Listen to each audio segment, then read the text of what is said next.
Whenever you have occasion to send a card, remember a Hallmark card will best express your perfect taste, your thoughtfulness.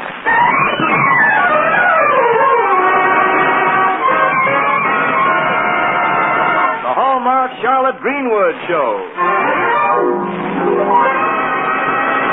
And here she is, that lovable lady of stage, screen, and radio, Charlotte Greenwood.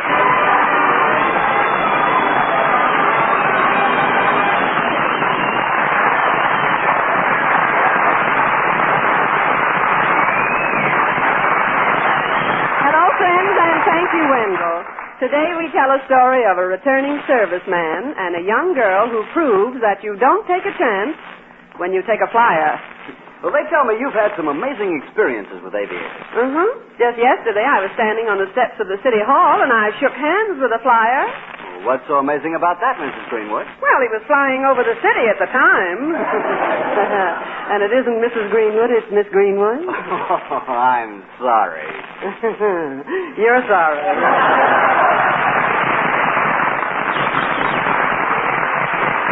Friends, Charlotte Greenwood has as her special guest today the youngest member of America's first family of stage, screen, and radio, Miss Diana Barrymore. Yes, ladies and gentlemen, the Hallmark Charlotte Greenwood Show is brought to you at this time by the makers of Hallmark greeting cards. To remind you that whenever you want to remember someone, you'll find a Hallmark card that says just what you want to say, the way you want to say it. So when you choose a card, look on the back for the identifying name, Hallmark. Yes, don't forget, a Hallmark card will best express your perfect taste, your thoughtfulness.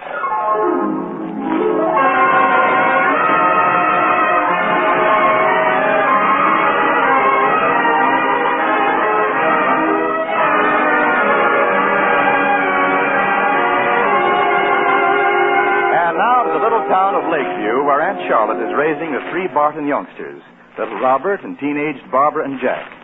We find Charlotte, Jack, and Barbara in the living room, building a fire in the fireplace, while they discuss some play tryouts they attended this afternoon. Barbara is saying, Aunt Charlotte, I'll put lots of paper on the fire so it'll blaze up fast. Oh, please do, Barbara. After sitting in that cold auditorium all afternoon, I feel like a tray of ice cubes. Oh, Aunt Charlotte, I was too thrilled to be cold. Me on that stage, reading for the lead in a play. I thought you did yourself proud, darling. So did the rest of the committee. They did? Mm-hmm. Oh, I thought Lola Foster was a lot better. I was so scared. Well, as a rule, every actress is on first readings. Aunt Charlotte, were you ever scared at a play tryout? Oh, was I? One time my knees knocked together so loud they cast me for a big part in the show. As the leading lady? No, as the Anvil chorus. Jack, darling, how about tossing another log on the fire, son? Oh, okay. There. Oh, Jack, what are you so sourpussed about? Women. They destroy me. I'd like to have that effect on men if I could choose the method of destruction. What's the matter, Jack? Some girl turned you down for a date? Some girl? I called 5 to go to the movies tonight, and they've all got dates. Sure wasn't like this before those soldiers started coming home. Now, it's patriotic for the girls to entertain returning servicemen. Patriotic, my eye. They're hero happy, that's all. And you're jealous. I am not. You're just as bad as the rest of them, you and that Lola Foster. Oh, is that so? And what's wrong with me and Lola Foster? Well, it's mostly her. Now, go easy, Jack. Now, Lola's a lovely girl. Lovely. She's married, isn't she? Well, heavens, I'd like that to be held against me. No, I mean she's married and she still goes around with every flyer who hits town. Oh, she does not. And even if she does, it's her own business. Jack, Lola's married to a flyer, isn't she? Well, sure, but that doesn't mean she personally has to entertain the whole Air Corps. What? And him flying the hump in India these last 3 years. If she were my wife... She'd be flying the hump in India. Now, aren't you being very critical of Lola without knowing all the facts? Oh, he's just roughed up because he can't get a date. Oh, it's no icing off my cake, but all the fellas are saying... Now, please, Jack, don't repeat gossip. And especially not about Lola. She's one of my best friends. Okay, but I'm warning you, Aunt Charlotte. Next thing you know, Barbara will be running off and getting secretly married just like Lola. You'll be raising as much fuss as Mrs. Foster did. No, I don't have to run off and get married secretly. And Charlotte doesn't disapprove of every boy I go out with like Mrs. Foster did. Now, that may be company. Now, suppose you two bury your hatchets and not in each other. Oh, I'm willing to, Aunt Charlotte, if Jack... Okay. Well, good. How about answering the doorbell? I will. Oh, shucks, Aunt Charlotte. I was only trying to steer Barbara right. I know, son, but perhaps you'd better let her do her own steering. Backseat drivers cause a lot of collisions. Aunt Charlotte, it's Lola. She just dropped in. Clear the runway. I'm smack on the beam, coming in for a forced landing. Hello, Miss Greenwood. Hiya, Jack. How's every little thing? Oh, I'm fine. Barbara's fine, and Aunt Charlotte is... Why mention me? Lola said, how's every little thing? How did you spend the holidays, Miss Greenwood? Did you get around on New Year's? I couldn't even get a square. Just as I was driving by here, I snagged one of my pre-war nylons, so I popped in to see if you had some colorless nail polish to stop a run with. I think we have, haven't we, Barbara? Oh, yes, I left it in the dining room last night. I'll get it. Lola, now that you're here, stay for dinner. We're having Swiss steak. Oh, thanks a lot, Miss Greenwood, but I'm in a tearing hurry. I bet she's got a snitsy date. You're number one on the guest parade, Jack. He's the moon on my shoulder. Here we are, Lola. Nylon fixer deluxe. Sit in that chair and I'll dab the stuff on. Okay. Now stick out your legs. There. How's that? Wow, those legs look like they came right out of a page of Esquire magazine. Oh, Miss Greenwood, so do yours. Yes, the page that advertises curtain poles. Hey, is this your scarf here on the chair, Barbara? Yes, isn't it a dilly? Aunt Charlotte gave it to me for Christmas. Oh, those bright colors and that fancy initial B. I'm drooling with envy. I'll remember that on your birthday. I'll remind you to remember. Lola, you gave an excellent reading at the play tryouts this afternoon. You and Barbara both. Thanks, Miss Greenwood. It was sort of fun. Hey, keep your legs still. Okay. Oh, Barbara, I adore that scarf of yours. If you ever find it missing, you'll know who has it. Oh, Lola. Oh, I just hope I can be in that play. I don't care if I have the lead or not, just any kind of part. That's the trooper spirit, Barbara. My mother hopes I get a part. She's stage struck for me. Well, she's proud of you, Lola, and you do have your mother's talent. She keeps telling me that I inherited it from her. She'll never forgive me for quitting dramatic school to marry Tommy. I think marriage is a private affair. I'd settle for a sergeant. Really, Lola, you did give your mother an awful shock getting married so suddenly. Yeah, nobody even got a chance to see what the guy looked like. Well, I guess all mothers like to have a hand in their daughters' weddings, especially only daughters. And they do at least like to meet the bridegroom. Oh, yes, I suppose so, but we didn't have time to come home. Tommy was taking off the next day for India. By the way, Lola, how is Tommy? Oh, fine, I guess. You guess? There. Now your stockings won't run. Oh, it looks fine. Thanks, Barbara. Oh, I'll get If it. it's my mother, don't tell her I'm here. Well, hold on. Mother should have been a G-man, the way she's always checking up on me. Well, perhaps she isn't checking up on you as much as she's keeping up with you. But, Lola, shouldn't Tommy be coming back from India soon? Tommy, coming back? Yes. Well, I don't know, Miss Greenwood. What makes you think he might be coming back very soon? Oh, a lot of guys are these days. A lot of flyers. Jack, Tommy's been gone a long time. 3 years, isn't it, Lola? 2 years, 11 months, 4 days. That's counting them. He certainly should be out of the Army by now. He's got more points than he needs, no matter how you look at it. So have I, no matter how you look at me. Well, neither of us is much of a letter writer. He said he'd just probably drop in out of the sky someday without even letting me know. Sort of surprised me. Well, I hope he doesn't get the surprise like some guys I know. Well, how do you like that? I left all my biology notes on my desk at college. And there's an exam tomorrow morning. Janie Hanson just called from Mound City to tell me. Well, heavens, Barbara, don't you need to study those notes? If I want to pass the exam, I do. Gee, guess I'll have to hop the 6 o'clock bus for Mound City and get them. You do, you're going to get stuck in Mound City, chum. The last bus leaves there at 7, remember? No, there's one at 11 now. I can get home by midnight and get all my studying done on the bus. Well, in that case, hike out to the kitchen and get yourself some supper. You have 20 minutes, and I'm sure that Jack will drive you to the bus station. Oh, sure, I will. Got nothing better to do. Oh, that's my date getting impatient. I have to scram. I suppose your date's a flyer? Right again, Jack, the pride of the Army, and is he handsome? Well, you better hurry. There are 4 kinds of men I never keep waiting. 4 kinds? Soldiers, sailors, Marines, and civilians. Hold your horses, handsome. I'm coming. So long, Miss Greenwood. Thanks, Barbara, for the repair job on my nylon. I'm sorry you can't stay for dinner, Lola. Oh, I will some other time when I don't have such a heavy date. He's got a lot of swell plans. I'm going to fit right in with him. Oh, that's a grand feeling, isn't it? Sure is. Did you ever fit in with a fellow's plans? Once. He was an architect designing a water tower. Lola, where did you meet this flyer? At the canteen? No, in enemy territory. Enemy territory? Yeah, at a girlfriend's house. So long. Well, Miss Smarty Barbara, so Lola doesn't play around. Huh? Oh, you. If there's anything I can't bear, it's a male gossip. I'm going to get my supper. She can't call me a gossip. Then don't encourage her to by acting like one, son.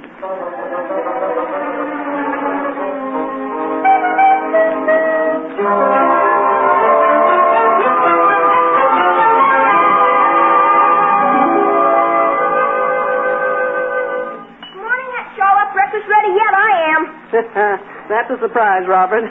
Jack, pass Robert a stack of those pancakes. Here you are, Sprout. And plenty of that syrup. Oh, I expected that. Oh, gosh, Aunt Charlotte. Didn't they have log cabin syrup when you were a girl? No, just log cabins. Hey, save some of that syrup for Barbara. Here she is. Morning, sis. Morning, Aunt Charlotte.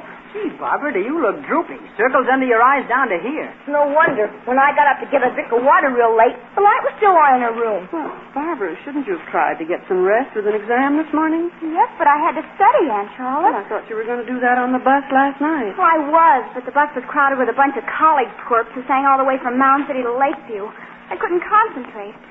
But I have an hour before I leave, so I still have time for some last-minute cramming. Hello there. Good morning, Sylvester. Hey, Sylvester, you got the morning paper there? I don't know. You don't know? No. Had to dig it out of the snow. Don't know if this is it. Gosh, I didn't know it was that cold out. I did. Yes. When I looked out before, I saw a big, long icicle with a milk bottle. That big, long icicle was me.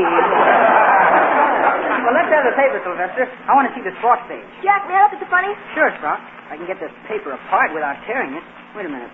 You want part of it, Aunt Charlotte? No, I'll share the funnies with Robert. Gosh, the sports page is mighty thin these days. So is Dick Tracy. Hey, Barbara, look. Here's something about you in the Town Talk column. Oh, really? I got my name in the paper once when I ran my scooter into the barber pole and knocked it down and got a black eye. Jack, what does it say about Barbara? Read it aloud. Gee, she's practically a celebrity. It says, talent must run in families. Barbara Barton, niece of the stage and screen star, Miss Charlotte Greenwood, gave such a brilliant reading at the play tryouts yesterday afternoon.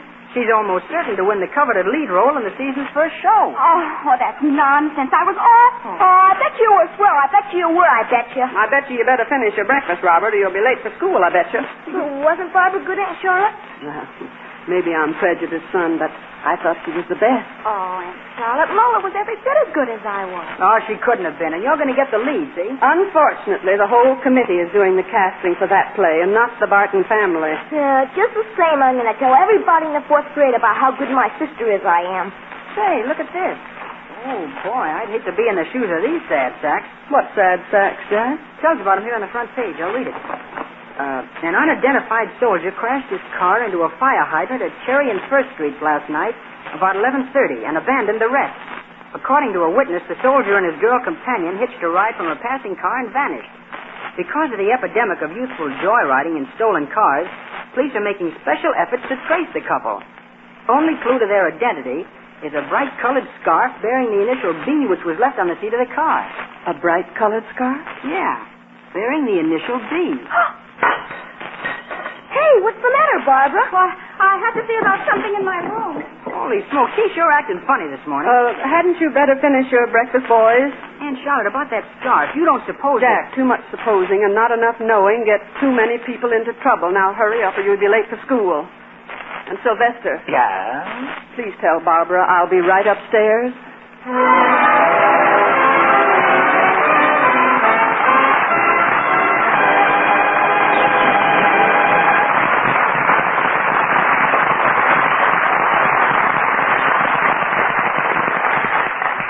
People felt better this holiday season than they have for many years.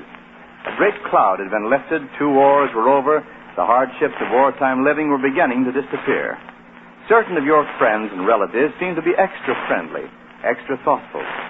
Probably you thought how wonderful it would be if they and you could keep that friendly holiday spirit through the year. And you can, in a way. You can continue to express thoughtfulness all through the year. That's by sending cards often. And now is the perfect time to begin. Why not go to your Hallmark dealers tomorrow? See his selection of fine Hallmark cards appropriate for remembering your friends on every occasion. On their birthdays, for instance, their wedding days, their anniversaries, or when a brand new baby arrives. You won't want to neglect a friend who is ill when your cheery Hallmark Get Well card can help so much. While a thoughtful card to tell someone you're thinking of him may mean more than you'll ever know. And be sure you send a Hallmark card. For there's always a Hallmark card that says just what you want to say, the way you want to say it. So, tomorrow at your Hallmark dealers, form the kindly habit of remembering others all through the year. You see, a Hallmark card will best express your perfect taste, your thoughtfulness.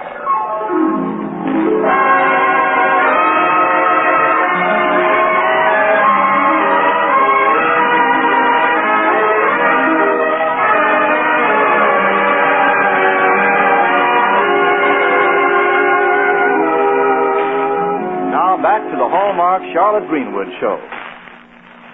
Barbara suddenly left the breakfast table after Jack read an item in the paper about an unidentified soldier and girl who abandoned their wrecked car last night, leaving as the only clue to their identity a bright-colored scarf bearing the initial B. Aunt Charlotte had hurried Jack and Robert off to school and was on her way upstairs to find out what upset Barbara when she had a caller. Lola's mother, Mrs. Foster, who was saying... Miss Greenwood, have you seen this morning's paper? Well, Mrs. Foster, we glanced through it during breakfast. Then undoubtedly you saw the item in town talk about Barbara. How she seemed certain to get the lead in the first place. Oh, that's just newspaper rumor. None of the cast has been set yet. Possibly not, but I think it would be wise if Barbara withdrew her name from the tryout. Withdrew from the tryouts, but why should Barbara do that? I'll be blunt, Miss Greenwood, to avoid scandal. Mrs. Foster, scandal isn't a very pretty word. Perhaps you'd better explain more fully what you do mean. Don't worry, I shall. Do you know where your Barbara was last night? Yes, she left here on the 6 o'clock bus for Mound City to get some notes she needed to study for an exam this morning. And when did she return? Oh, around midnight on the last bus from Mound City. That's where she said she was. But I know different. She was out gallivanting till all hours with a soldier you obviously don't know. Mrs. Foster, Barbara doesn't go gallivanting till all hours with anyone. What's more, she was in an accident and ran away from it, which proves she was guilty of something. And she and this soldier hitched a ride in a car heading toward the Green Parrot Roadhouse, where nice girls don't go. I think your imagination is having a field day. I have no imagination, Miss Greenwood. Well, that is, I have facts. A scarf was found in that abandoned car, and it belongs to Barbara. The same loud-colored scarf she had on at the basketball game last Friday night. Well, have you seen this scarf? I have. You know my brother is the police commissioner. So he is. Oh, I'm just beginning to see what it will mean if Barbara is involved in this so-called scandal. It'll force her to resign from the play tryout. Of course, you realize it has nothing to do with Lola getting the leading role instead of Barbara. No, that hasn't been mentioned yet. No.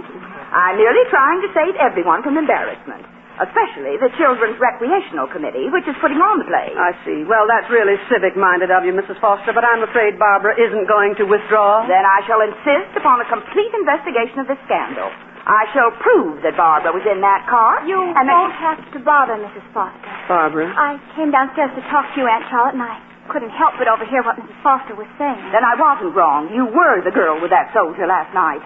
Yes, I was. Aunt Charlotte, I told you I went to Mound City last night, but I didn't go. I really met this fellow, and we were going to have fun, only we had that accident, and... Barbara, you've always told me about every young man you've ever gone out with. Well, yes, but this one isn't exactly the type of fellow you'd approve of.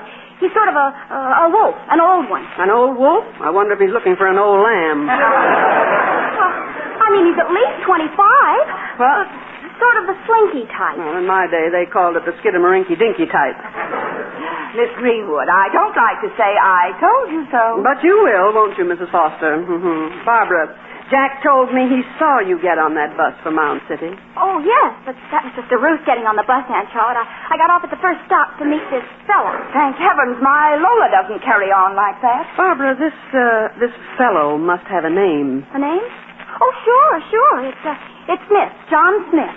I knew a John Smith once. Used to see quite a lot of him till he ran off and married Pocahontas.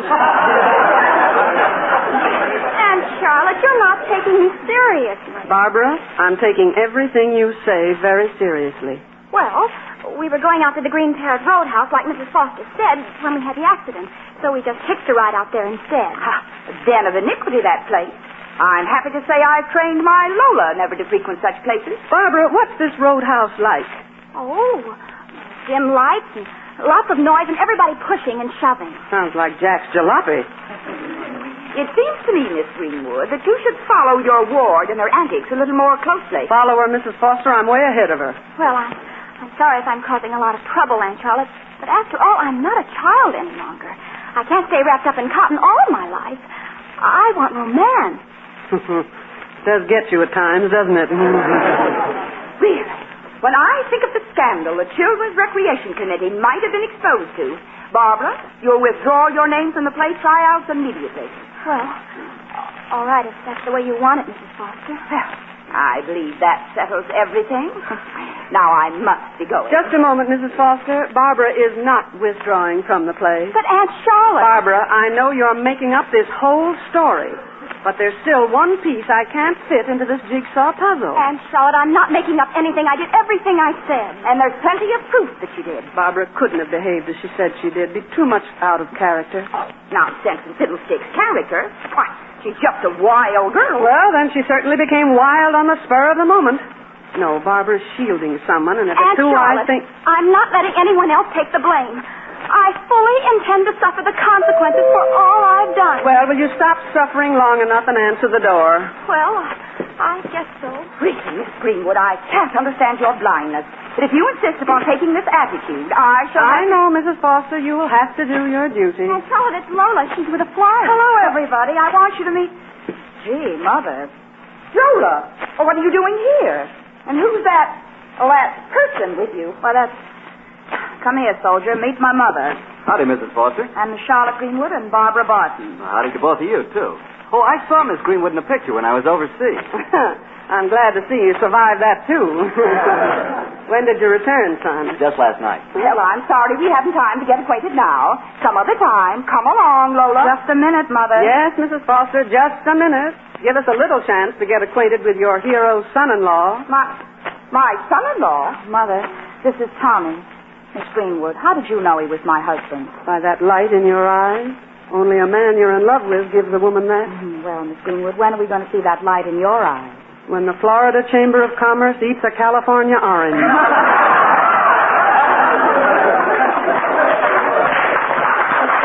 Isn't Tommy simply wonderful? There never was such a man since the world began. I haven't seen any since then. Well, Lola's the one who's wonderful. Standing on that cold airfield almost all night waiting for my plane to get in. On an airfield all night? Why, young man, she was safe at home. No, Mother. I sneaked out of the house after you'd gone to bed. One of Tommy's buddies from India told me yesterday afternoon that Tommy was coming in. Oh, that's the flyer it was here with you when you stopped by here, wasn't it? The one who was waiting outside for me. Oh, God. And he promised to drive me over to the Daily Airfield last night, but I couldn't tell anyone else about Tommy arriving till after he checked in.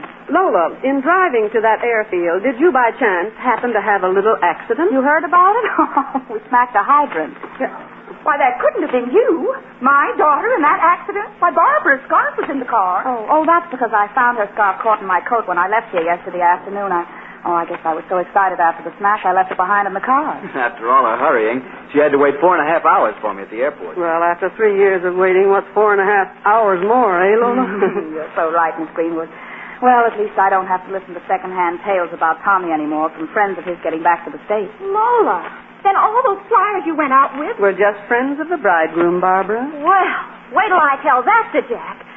But Aunt Charlotte, did you know about this all the time? No, Barbara, but I found that most people have good reasons for acting as they do, even though those actions look wrong sometimes to outsiders. I hope you'll forgive me for pretending I was out with a wolf and all, but Aunt Charlotte, I was only trying to protect somebody who didn't need protecting. Barbara, you did a magnificent job of acting in those play tryouts yesterday, but the scene you tried to play today fell flat because you really don't know anything about gallivanting at roadhouses, and I'm glad of that. Better save your acting for the stage, Barbara. In real life, be yourself. Well, I just don't know what to say. Well, I'm sure the right words will come in due time. I guess all of us act a little hasty sometimes and jump to conclusions. I don't know. It seems to me you never jump to conclusions. Oh, yes. When I was a little girl, they told me I could grow to be anything I wanted. And what happened? I grew to be something nobody wanted. Hey, is something going on here that I ought to know about? Well, whatever it is, let it all wait until after lunch. What say, son, huh? That's for me. Fine. Mrs. Foster, suppose you and I whip up a belated wedding feast of bacon and eggs for your daughter and son-in-law. Wedding feast? Well, now, Lola, take my coat. I'm making my baking powder biscuits. Oh, Mother, you're really wonderful. Roger. You sure are. Mother. Well, now, Miss Greenwood, if I do say it as I shouldn't, They make a lovely couple, don't they? Indeed they do, Mrs. Foster. You know, there's only one thing lovelier than a very new marriage, and that's a very old one. Miss Greenwood, you're a very remarkable woman. Someone should write your biography. Ernest Hemingway is writing a book about Aunt Charlotte. What's it called? For whom the wedding bells never tolled.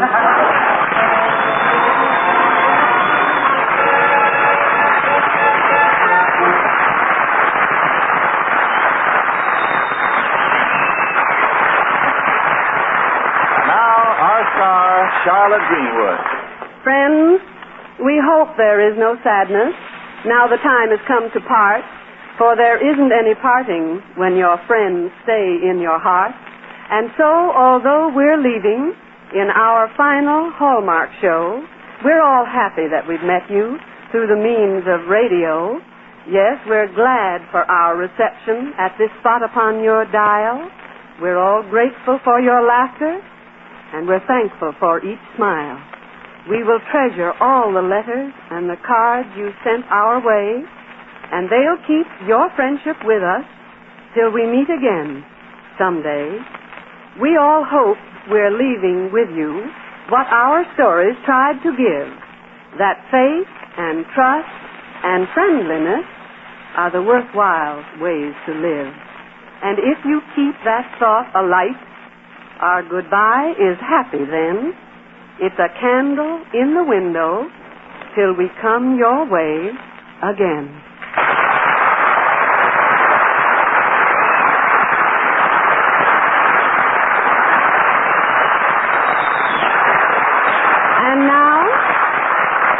And now, before I go, may I announce the Hallmark Reader's Digest radio edition comes back on the air next Sunday, a bigger, better show, featuring stars of the stage and screen.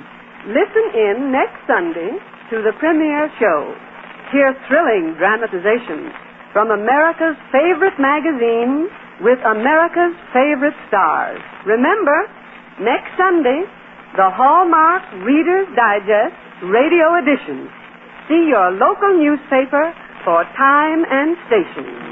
And now, so long, friends, until we meet again. So long, neighbors, till we meet again, I'll say, so long. So long.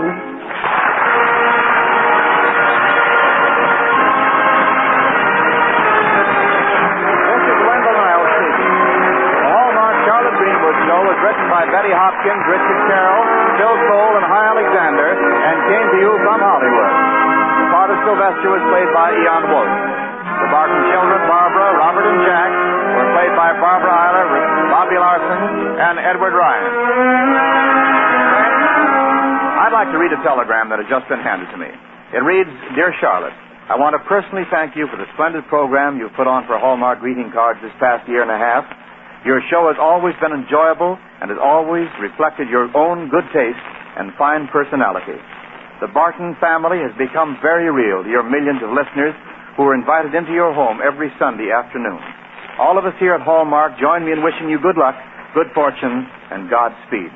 Sincerely, J.C. Hall, President, Hall Brothers, Incorporated. This is ABC, the American Broadcasting Company. 3 o'clock at KECA, Los Angeles.